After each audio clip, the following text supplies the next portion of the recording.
Dobrý deň. Dnes si predstavíme ďalší zo zaujímavých produktov, ktorým je tentokrát substrát na paradajky a papriky Otoč a saď.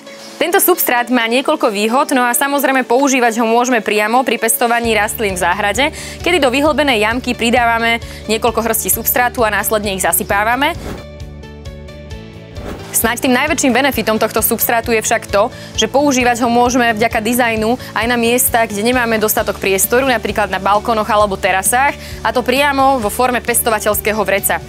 Postačí, ak tento substrát otočíme a následne na vyznačených miestach vytvoríme otvory. Tento substrát postačí na pestovanie dvoch priesad, či už paprík, rajčín, ale aj iných rastlinných druhov. No a postačí, ak ho takto narežeme.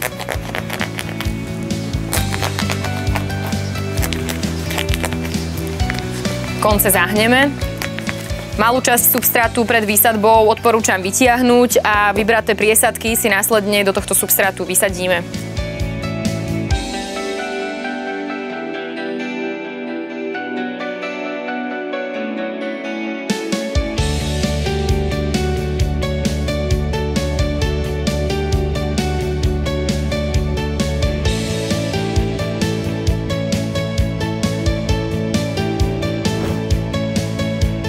Po výsadbe nesmieme zabudnúť na vytvorenie odtokových otvorov.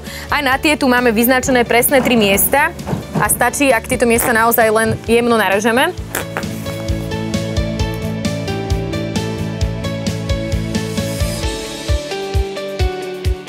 Tieto otvory nám zabezpečia, že rastlinky nezačnú uhnívať v dôsledku prepolievania rastliny a teda naozaj prebytočná voda z týchto rastlín odteká. Bezprostredne po výsadbe samozrejme tieto rastlinky zalejeme, no s hnojením ešte počkáme, a to aspoň 2 týždne. A je to z toho dôvodu, že tento substrát obsahuje všetky potrebné živiny a látky pre správne naštartovanie rastu týchto priesad. Ako som už spomínala, zhruba po 2 týždňoch začíname s hnojením týchto rastlín.